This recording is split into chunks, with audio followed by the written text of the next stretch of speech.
So I've got a bunch of slides prepared that I want to go through, but I also kind of want this to be, more of a conversation. So at any point, if something is unclear or you just have some cool idea that you want to share, please just yell out. Just as a show of hands before, how many people here have been mushroom picking before, either around here or somewhere else? Okay, great. Some yes, some no. That's perfect. Starting this presentation, I'm basically assuming that just from the very bottom up, that you've never been mushroom picking before. Maybe you've never been mushroom picking around in the Bay Area, because I think it's quite a unique landscape for this sort of thing. Oh, it's all right.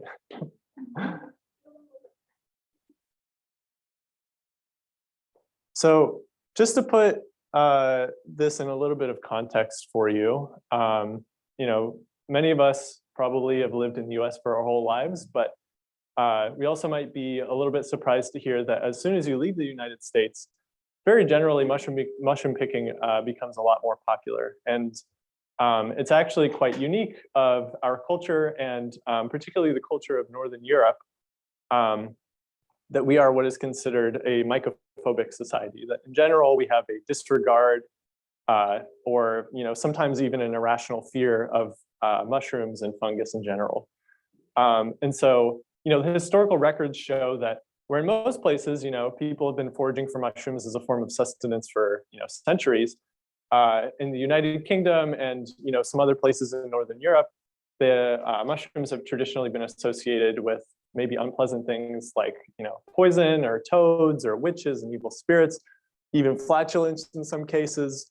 And then during colonization, at least the prevailing theory is that this is a trait that we inherited from the British.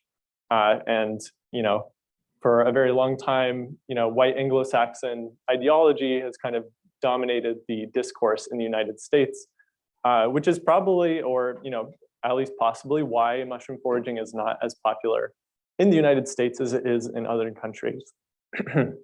Excuse me. So a long time ago, at least in California state parks, mushroom foraging actually used to be allowed just about everywhere. And you could pick up to about 5 pounds in any state park. And then in the 1980s, we saw in the Bay Area and the rest of California an uptick in the commercial harvest of mushrooms. Lots of demand allegedly coming from some Italian restaurants in North Beach, but there's lots of cultures that use mushrooms in their cuisine, so it's hard to say exactly. And then recreational foragers started to become quite frustrated, as well as some nature conservatory groups such as the Sierra Club, and they began to complain to the state, saying there's these gangs of commercial foragers that are running through our forests and picking all the mushrooms, and there's none left for us, and they're creating erosion and all sorts of problems. And so in 1990, the Parks and Recreation of California decided to just outright ban mushroom foraging in all state parks. And this is actually still pretty much in place. And that not only included commercial foraging, but also for some reason was expanded to recreational foraging. So you might think it's a little bit unfair to punish everybody for the actions of a few overzealous pickers, but that is very much the reality. In 1991, they slightly relented a bit, in large part due to opposition from Club Italia in Marin, and they finally allowed mushroom foraging in Salt Point State Park. So that actually only leaves us today with 2 places within driving distance of here where mushroom foraging is explicitly permitted without a license. There are certainly more places where people forage for mushrooms very regularly, although it's not always legal. There are some forests, such as Stanislaus Forest, where you can obtain a license to pick mushrooms for free. But of the places where you can literally just show up, pick some mushrooms, and go home, we're really only limited to Salt Point State Park, which is about a 2-hour drive from here, and Point Reyes National Seashore. And so at Salt Point, you can pick about 3 pounds of mushrooms per day, which is more mushrooms than you as a single person would probably ever be able to consume, at least in a short time. And in point Reyes, you can pick, rather than being measured by mass, it's measured by volume. You can get 3 gallons of mushrooms plus 1 mushroom per day. And the thinking behind that is that they don't want people picking mushrooms and then on the way back to their car, once they filled up their limit, see some other much prettier mushrooms and have to toss some mushrooms out of their bag and pick up a new one, because that would be ridiculous. And so they allow you 2 gallons plus 1 very beautiful mushroom. And Point Reyes is a little closer. And there's plenty of nice places to forage for mushrooms in Point Reyes. So now that you know a little bit of the context of mushroom foraging and maybe you just want to pick mushrooms, let's talk about sort of just like the primer things you need to know before you go out, so that you don't destroy the forest or worse, hurt yourself. So to understand how to pick mushrooms effectively, it really helps to know a little bit about fungal biology. So a common misconception is that fungi are plants, or that they have life cycles that are similar to plants, which is just absolutely not true. As you can see here on the tree of life, fungi actually lie somewhere between animals and plants. And by some metrics, we actually share more of our DNA, or fungi share more of their DNA in common with humans than they do with plants. But they are still neither animal nor plant. And so this is the life cycle of the fungus as a whole. As you can see, you can, depending on where you start in this figure, you start with the mushroom, which is actually the sexual organ of the fungus, which sprouts up from the ground, usually after a period of rain, and produces spores. And the spores are then dispersed by several means, usually wind, and then propagate themselves on their substrate to form these long filaments called hyphae. And then a large collection of these hyphae is called mycelium. And this lives typically under the ground, but it can also live within a decaying tree or on various other substrates. And then when it's ready to reproduce, it may shoot up a mushroom from the ground or from a tree or whatever, and release some spores, and the cycle begins again. But for the majority of the mushroom's life cycle, it actually lives underground and is virtually invisible. And the mushroom is actually sort of an ephemeral part of the life cycle. It comes and goes, sort of like an apple on an apple tree or berries on a bush. And so a common misconception, and unfortunately a misconception that is very salient when legislators are restricting where you can forage and how much. They believe that if you pick the mushroom, you're basically destroying the whole organism, which is just absolutely not true. You're actually just picking the fruiting body. And there are several mushroom spots where people have been coming for decades and decades, and they can continue to pick the mushrooms and never actually kill the underlying organism. So it can continue to reproduce and spawn mushrooms without damage. It also helps a lot to know when you're targeting a species what the diet of that fungi is. So there are essentially 3 different modes of feeding that fungi can inherit. And so the first we call saprophytes, such as the oyster mushroom, and these types of mushrooms feed on dead organic decaying matter. There are also parasitic mushrooms, which eat plants alive. And so they may infect a plant, much like a disease might infect a person, and slowly drain their nutrients, reproduce, and spread to another organism. And then the third category, which is perhaps the most interesting, are mycorrhizal fungi, which actually exchange nutrients directly with plants. This is important for several reasons. You can't really see it on here, but the important thing to take away is that parasitic mushrooms and saprophytic mushrooms generally can be grown because we can artificially create organic decaying matter. But we can't necessarily reproduce the exchange of nutrients between a plant and a fungi. And so actually mycorrhizal fungi cannot be effectively grown commercially. And so this is why you may see very high prices for mushrooms in a lot of supermarkets, but only for certain species.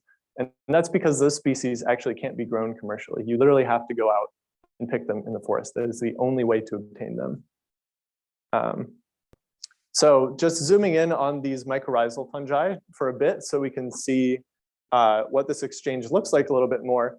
On the top you may see the fungus itself, but underneath the earth is where the majority of the fungus actually lives. And it forms these connections not only with trees, but also between trees. And they can mediate exchange of nutrients from one tree to another, but they themselves also feed directly off of these nutrients. In exchange, these mushrooms provide a number of benefits to the trees or the plants themselves. They scavenge for minerals, they help insulate the root from dehydration, and they can help penetrate deep into rock where the root itself may not be able to go. So a lot of the most prized edible mushrooms are actually in this mycorrhizal category, including king boletes and chanterelles. Fly agarics, you probably don't want to eat them, but they are also mycorrhizal mushrooms that depend on this exchange of nutrients with plants. And so, oops, sorry. And so when you're looking for these fungi, it actually really helps know what trees they like to associate with, because it's a lot easier to see a tree from 3 miles away than it is to see a mushroom from 3 miles away. So for example, the king bolete really likes to associate with pine species. There are a couple other species that it associates with, but it generally prefers pine. And the same can be said for California golden chanterelle, except it prefers oak trees. And fly agarics, similar to the boletes, prefer pine trees. And in fact, if you're looking for boletes, you might actually first look for not only pine trees, but fly agarics, these red and white mushrooms that most of us are have seen before already, to kind of be an indicator that this habitat might be a good place to look for some boletes. And so it also helps, if you're not targeting a species in particular, to know what sorts of trees like to form these relationships with fungi. So in general, pine trees and oak trees, as well as hemlock, fir, and tan oak to a lesser extent, really like to form these symbiotic relationships with fungi. Whereas on the other hand, redwood and bay laurel, which we have a lot of redwood and bay laurel forests around here, they do not form the same types of these symbiotic interactions with fungi. And so if you go to the redwood forest or a bay laurel forest looking for fungi, you'll probably be very disappointed because they don't form these sorts of relationships. You may find some other fungi living on decaying matter there, or parasitic fungi, but in general, you're not going to find any good edible mushrooms. And so here are once you've kind of identified maybe a species that you're interested in, or even just a place that you want to go mushroom picking and just see what you can find, you should probably prepare a little bit ahead so that you're prepared for whatever you may find. So the first thing you're going to need is a good identification book. And so I really can't recommend this book enough, Mushrooms of the Redwood Coast, by Noah Siegel and Christian Schwartz. Noah Siegel is a very prolific mycologist based out of Santa Cruz. And he and Christian Schwartz have put together this really fantastic book with lots of really high resolution photos of mushrooms. In the past, we've been kind of limited in that the sorts of photos that we could print in books were kind of maybe grainy or black and white. But this really helps to have some full color images that you can reference while you're walking around looking for mushrooms. The other book that I highly recommend is All That the Rain Promises and More by David Aurora, also from Northern California. Aside from its very charming cover, it is a fantastic resource just for learning how to identify mushrooms in the first place, as well as identify them. And it's also quite small, so it would fit in, if you were wearing jeans, maybe your back pocket. And so, whereas the Mushrooms of the Redwood Coast is, something you may want to have at home or in your backpack, this is something that you can just literally bring along with you wherever you go in case you have a question about a mushroom you see. You'll also need a knife to cut the mushrooms out of the ground and a brush to clean the dirt off of them. It generally helps to clean any dirt off of mushrooms you find before you put them in your basket rather than afterwards. Otherwise, you're going to have a bunch of dirt and mushrooms mingling around in the basket. And by the time you get home, it's going to be a big mess. There are also, knives that come equipped with brushes on the other end, but this is totally unnecessary. You can also use a cloth if you'd prefer. Doesn't really matter. And so in addition, you will definitely need to bring a basket, but you won't just want any basket, and you certainly won't want a bag. And the reason is you want something with lots of holes in it. And the reason for that is that when you walk around, you want to be able to disperse some of the spores of these mushrooms that you've put into your basket so that they can propagate and we can continue to enjoy mushrooms. I also highly recommend bringing a smartphone or a digital camera if you have one. If you do have a smartphone, I cannot recommend enough iNaturalist. It's a fantastic application written by some very smart people in Berkeley. Sorry. And basically what it is it's a sort of a form of social media that allows you to track what species that you run into, fungal or non-fungal, put them on a map, and also have experts verify exactly what they are. As you can see here, this is a screenshot from my phone where I just looked for king bolete, and it pulled up this map of the Bay Area where other people have found these. So you can maybe have some jumping off points for where to look. But perhaps its most powerful feature is it allows, using artificial intelligence, you to identify mushrooms on the fly. So you can take a photo of a mushroom, and as you can see here, there'll be a little button that says, suggestion. So once you've taken your photo, you can ask for a suggestion, and it will use artificial intelligence and machine learning to try and identify what this species might actually be. These recommendations should be taken with a huge grain of salt because the artificial intelligence algorithm is still kind of new, but each time users input data, it gets better and better at identifying what species that is. So also probably one of the least nefarious uses of artificial intelligence and machine learning that I can think of, but it is really a great tool. And then your observations go back and they help feed, the artificial intelligence so that it can better identify mushrooms for other people. I also highly recommend bringing a small mirror. This is not on the packing list of a lot of mushroom foragers, but the reason being is that it allows you to look under mushrooms for certain identification features without actually picking up the mushroom out of the ground and turning it upside down to look at it. This is just a way you can have less of an impact on your environment. Yeah, and so now let's get to the juicy part. How do you actually identify mushrooms? Well, we have to start with the very basic anatomy of a mushroom to understand how we can distinguish one species from another. So in general, you're going to have a mushroom that looks something like this. There may be some features missing. There may be some extra features that aren't shown here. But in general, they're going to have a cap. They're going to have a stalk, or as some people call it, a stipe. Some of them may have a partial ring around the stalk, and some of them may have a vulva or an egg sac at the very bottom that has encapsulated the mushroom during its life cycle and development. And then underneath the cap, of course, you will see the gills. Sometimes, though, they're not actually gills. Sometimes they're pores or tubes or teeth. But in general, the structures underneath the cap of the mushroom is where the spores are produced and released. So it has to have a lot of surface area. So in general, this is going to look like either gills, like the gills of a fish, or pores that look kind of like a sponge. But in any case, some structure with high surface area. Some of these features, you can see where they come from, just from the basic life cycle of a mushroom.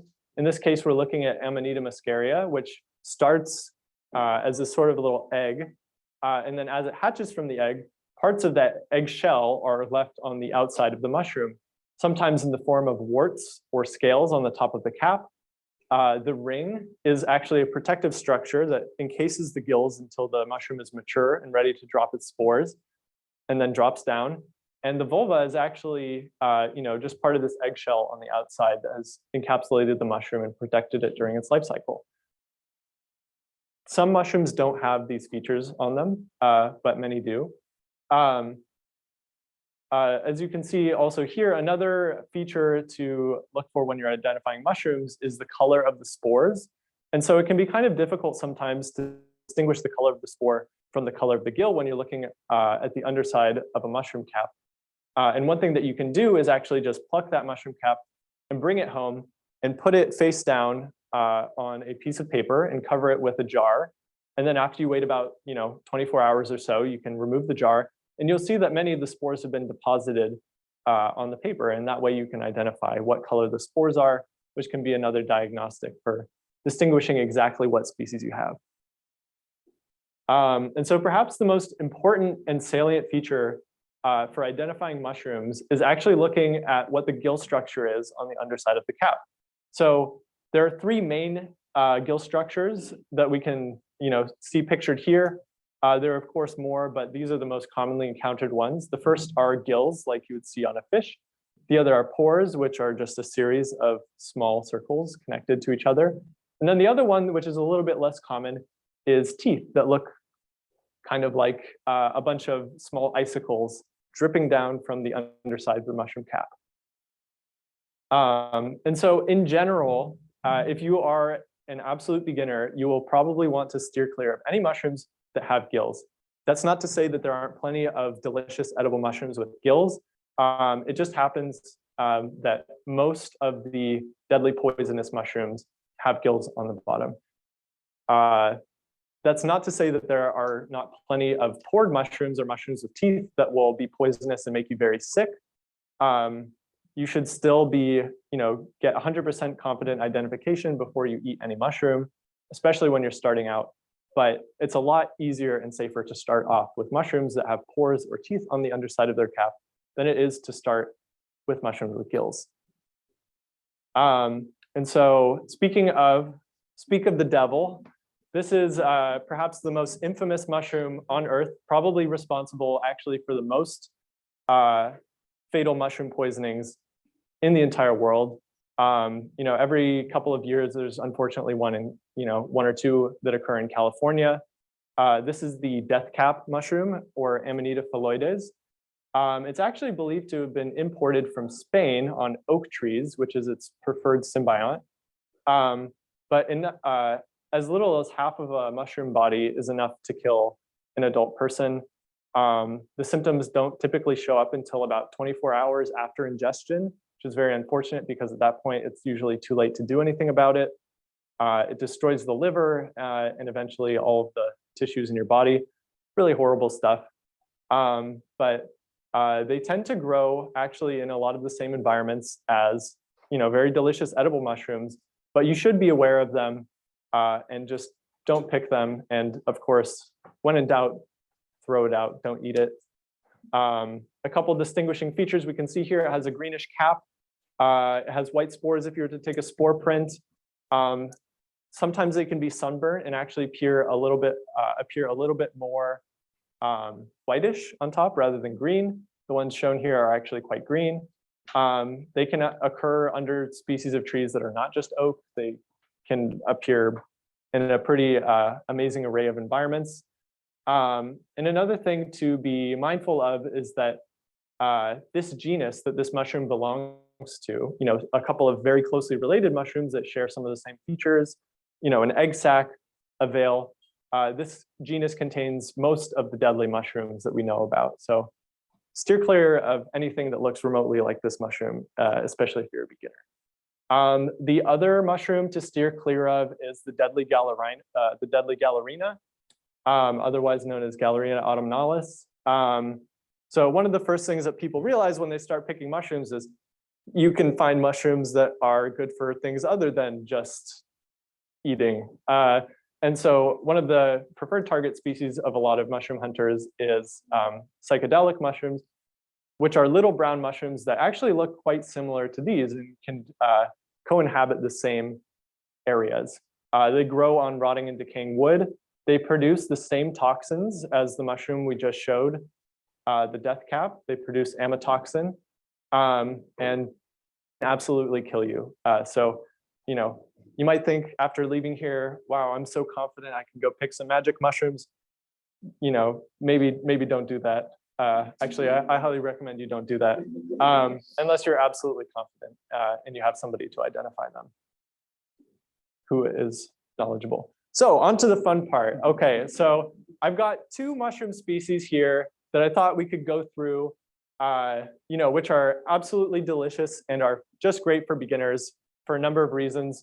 Mostly because they're pretty foolproof when you're looking to identify them, and because they taste great and they're great for the table.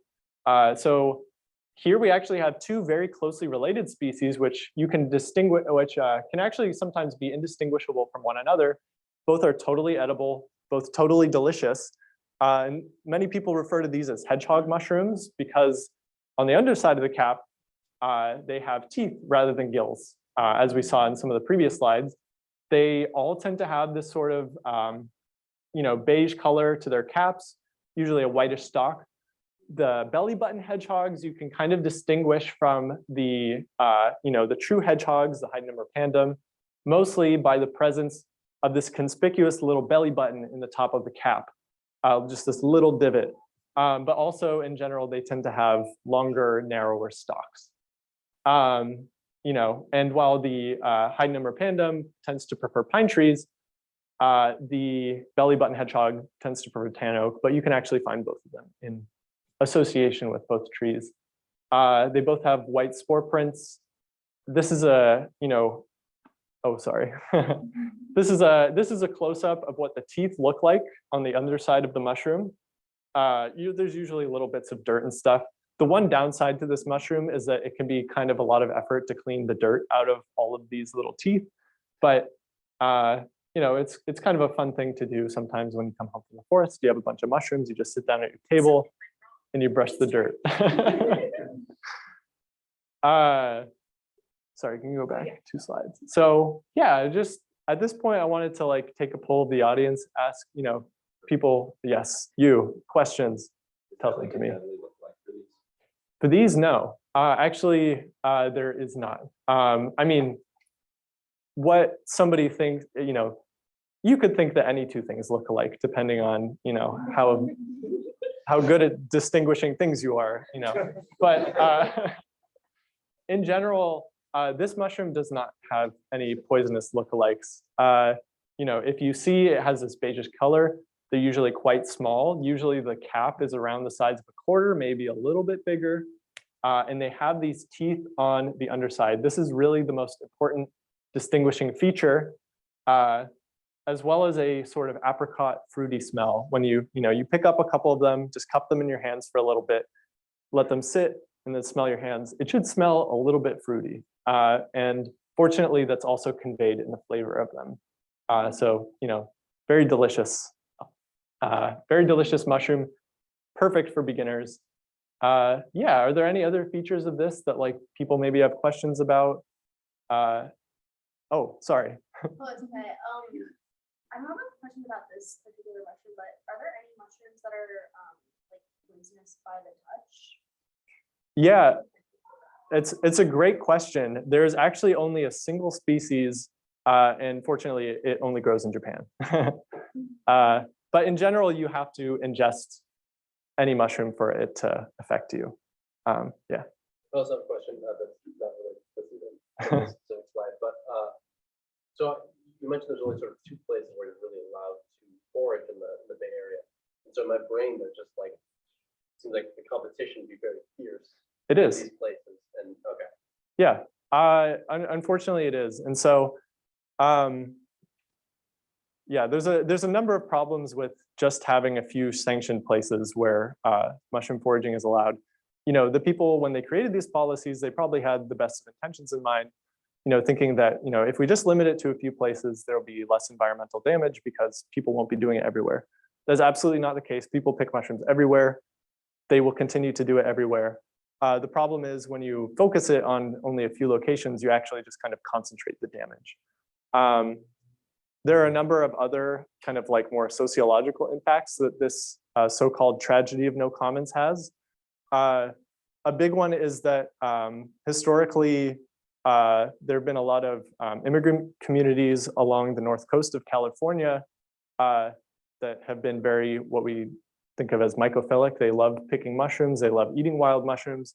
A lot of people coming from Italy or Russia or, Southeast Asia, where traditionally, they've been raised to pick mushrooms and it's something they may have learned from their grandparents. Unfortunately, when this became illegal, many of them, and this is documented, many of them, when interviewed said they would not bring their children foraging anymore because they didn't want to be harassed in front of their children by park rangers or management. And so this aspect of their culture is then lost on the next generation. And unfortunately, this is something that maybe resonates with some people here today. I don't know if they grew up with parents who mushroom foraged around here. It's also, the lack of mushroom foraging, though, can also be attributed to a lot of stuff like increasing urbanization, people spending less time outdoors in general, people being able to go to the supermarket for food, lots of stuff.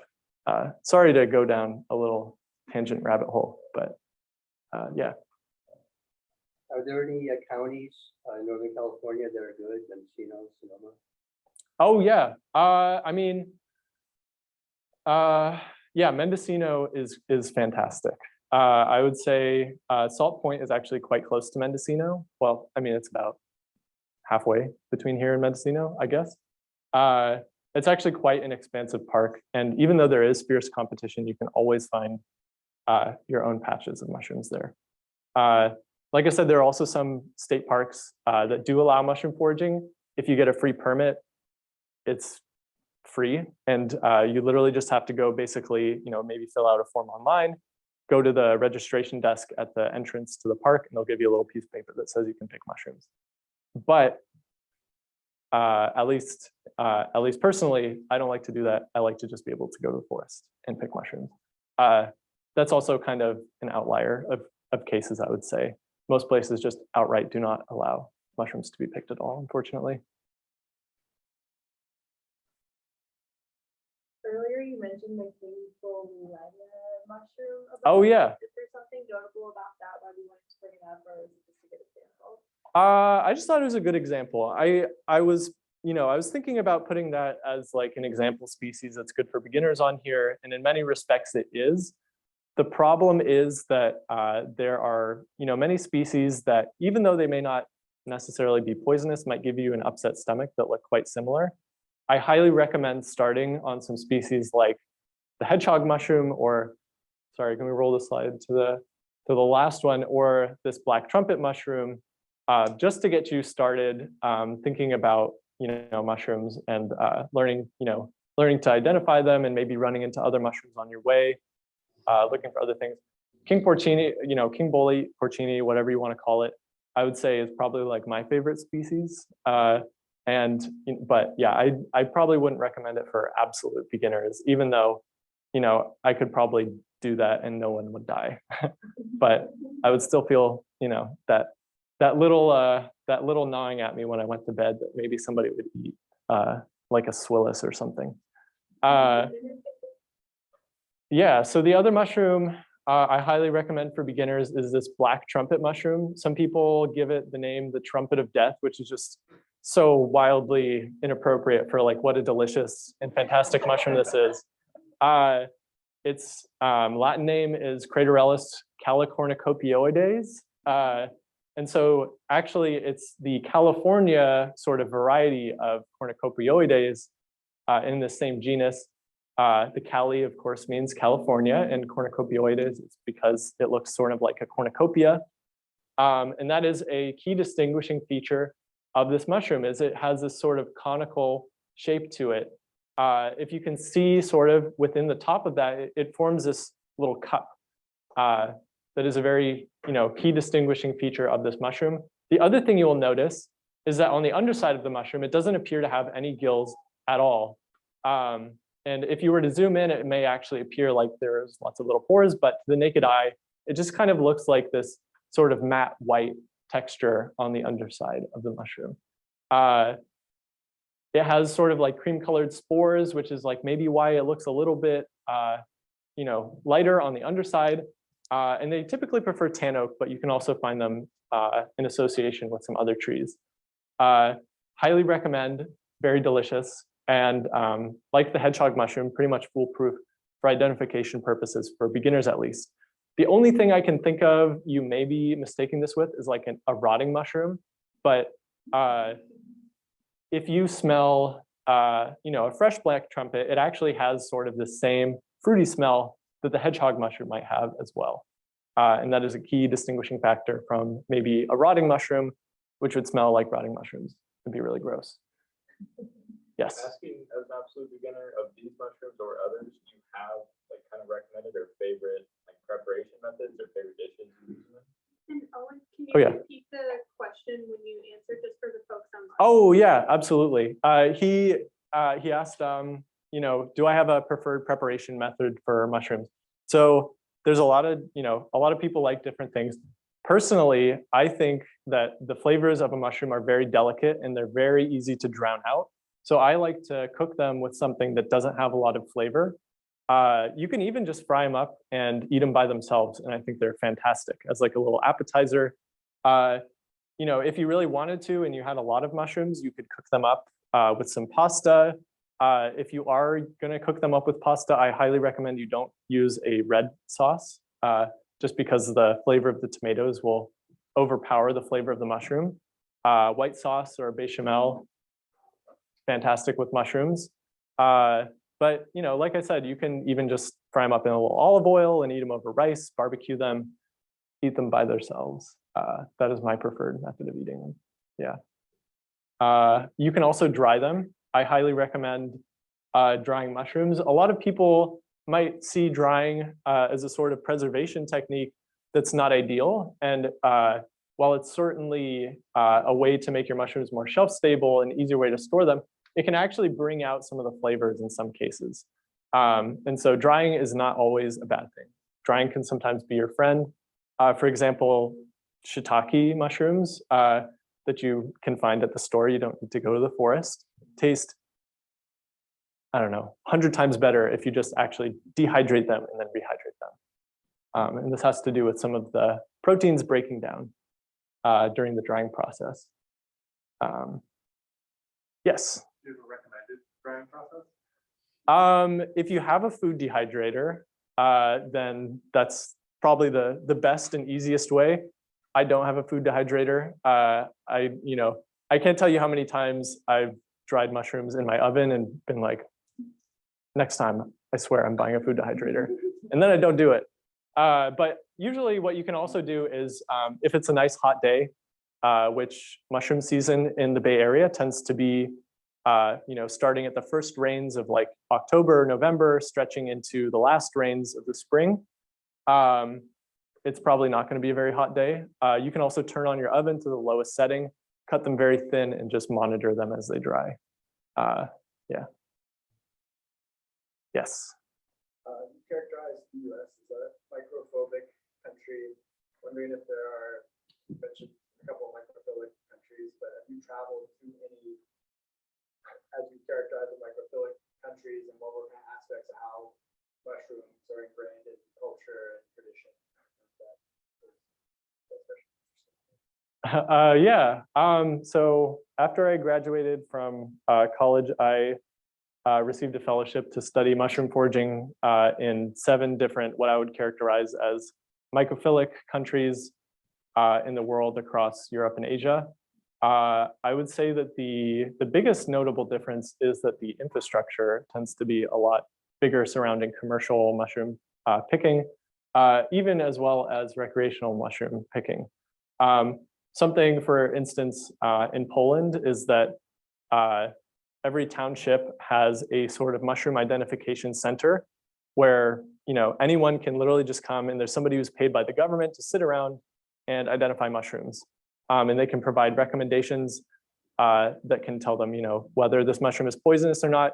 They can also tell them, what sort of pollutants this mushroom has been known to uptake within the environment and whether they should eat it or not for that reason. They can also warn them about which mushrooms might be endangered and which ones you shouldn't pick. There's lots of identification services, I would say, is the biggest thing. Here, it's kind of just, somebody who picks mushrooms and you send them pictures. Or iNaturalist, I'd say, is actually something that's filling this gap now in our society, because you can take a picture of a mushroom and, there's very friendly nerds who will scroll through pictures on iNaturalist day in and day out and literally just tag this photo as like, okay, you did it, you found this mushroom, and they'll say exactly what it is. And then you can be more confident in your identification. Quick follow-up question. Yeah. Is there resistance to people using it? Because I think there's like association, at least I have, that if you have a mushroom spot you know about, you kind of protect it at all costs, and you don't want people to know about it. Yeah. You wouldn't post it on iNaturalist and geotag where you found it. Definitely. That is a great question. And the answer is yes. People do have these concerns. And that's why when you're browsing iNaturalist, you might see somebody found, some delicious mushroom in the middle of the Pacific Ocean. They obviously didn't actually do that, but they just, put it way out here so that you don't know where to find it. But I will note that there is an underutilized feature of iNaturalist that is quite useful for people exactly in that case, and that is you can set the radius of where you found your mushroom, and it'll actually obscure the location to maybe a 20-mile radius of where you found it. So at least iNaturalist and the scientists can be like, okay, somebody found a mushroom, and maybe they know exactly where it is, but people looking at it, when they look at it, it'll just appear in this very general range, and no one will be able to find your mushroom spot. As much as they will be able to find Point Reyes, but like, that's no secret.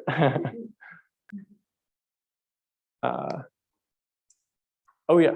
Yeah, any grocery stores in San Francisco sell wild mushrooms? Oh, there's tons of them. There's actually a store dedicated entirely to mushrooms. They have a brick and mortar in the Ferry building called Far West Fungi. And so they're actually a large cultivator of mushrooms, but they also sell a lot of mushrooms that are foraged. I would also say, not in San Francisco, but in East Bay, Berkeley Bowl sometimes has some, but you can also just find them at Whole Foods very often. Sometimes even Safeway has, well, that was maybe one time. Yeah, not plug in Safeway. The Wednesday Farmers Market at Civic Center has a business on it. Yeah, definitely. Farmers markets are a great place to find wild mushrooms. Yes. It seemed like you know a lot about the legislation. So in the event that you did choose to go and forage a mushroom in a place you weren't supposed to, what kind of legal repercussions would you face if you were caught? It totally depends on the park and its jurisdiction. If I recall correctly, state parks where it's banned, you can face a fine of maybe 250,000. Sorry, not 50,000. Oh, about $250. But yeah, it depends. It depends. A lot of state parks, or not state parks, a lot of local parks fall under local jurisdictions. A lot of the time, some of the people in charge of maintaining the forest may not even be aware that it's illegal to pick mushrooms there, or they may not even know. Usually no one will ask or harass you, but in general, it's good to err on the side of the law and just pick where you're supposed to pick. And if you have a problem with it, write your congressman. Yes, which we should all be doing. Anyway, yes. Going back to the identification question of the mushroom, I was wondering if there's any events on the West Coast where people meet up, organizations like events where people would learn, have baby steps for identifying mushrooms. Yes. Yeah, I'm so glad that you asked that, because that's literally one of my closing remarks is there's a number of mycological societies around the Bay Area. A couple of my favorites are SOMA, the Sonoma County Mycological Association, as well as BAMS, the Bay Area Mycological Society. And these two groups very, I guess they slowed down a bit because of COVID, but in general, they tend to have several events per year where, you go and you maybe, I think if you're not a member, you pay like $15. And they'll have somebody or a number of, seasoned mycologists, and they'll take you on a walk through the forest, and they'll, basically you just point, what's that mushroom? What's that mushroom? And then they'll tell you exactly what it is. They'll tell you how to identify it yourself. They'll tell you the distinguishing characteristics, what mushrooms might not be in the area that look similar to it that you should avoid. Yeah, there's also a very popular program that used to happen once a year in Point Reyes called the Myco Blitz, which is this really big kind of like scientific endeavor where they have a bunch of mycologists and they have tons of people from the community, and they all just kind of go and scatter for one day around the park and try and collect as many different species as they can so that the Park Service can sort of document all of the fungal species present in Point Reyes at that time. And using that, they can monitor, the increase and decrease of populations over time. Mushrooms might be, at risk of becoming endangered and things like that. But they also do have identification services there. Yeah. But yeah, so a couple final words on safety, other than I super highly recommend, joining one of these public forays if you can. The most fun, but also honestly the most efficient way to identify a mushroom is to have somebody right there to point it out to you and point out what features of it distinguish it from other species. Photos are great, videos are great, iNaturalist is great, but at the end of the day, it's just a completely different experience to touch something with your hands and have somebody show you with their hands exactly what distinguishes it from something else. I will also say, prepare to be maybe disappointed the first couple of times you go mushroom foraging as a beginner.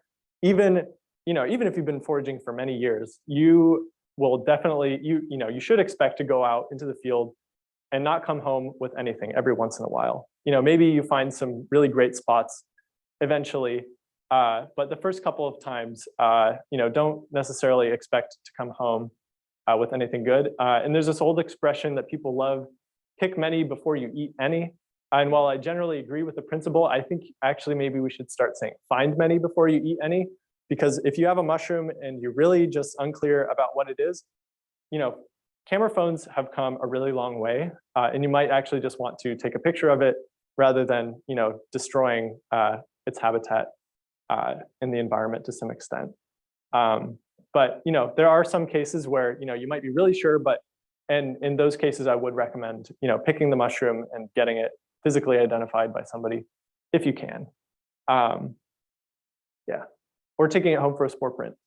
And so, speaking of sustainability and not just picking every mushroom you see, no matter what, I think this is a really important point to touch on, especially as mushroom foraging is becoming more popular. There've been lots of articles like this one in SF Gate, where people are basically criticizing this rush to wild mushrooms as potentially harmful to the environment. And while, like I said, it may not be necessarily very harmful to pick the mushroom itself, erosion is a very real problem. And a lot of these mushrooms, people, they'll go walking off the trails places and crunching sticks and crushing vegetation or small animals. And we really don't want any of that.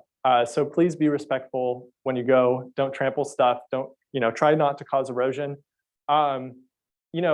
A lot of people have this misconception, even when they're starting out, that, if you walk along the trail, you won't find any mushrooms because it's the most obvious place to look for mushroom pickers.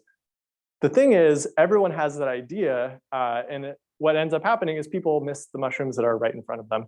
I can't tell you how many times I've found an amazing porcini spot, literally after walking with watching somebody with a stick who was also collecting porcini, diving into the woods and, diving out of the woods, just because they walked right past it and didn't look near the trail. Yeah, I would also say, even if you don't see a mushroom of interest along the trail, you might find a spot along the trail with a lot of mushrooms around it. And even if they're not necessarily the ones that you want to pick, you'll know that this is a good habitat for mushrooms. And that, this, if you do decide to go off the trail into the forest a little bit, this might be a good place to do it, rather than just doing it kind of indiscriminately.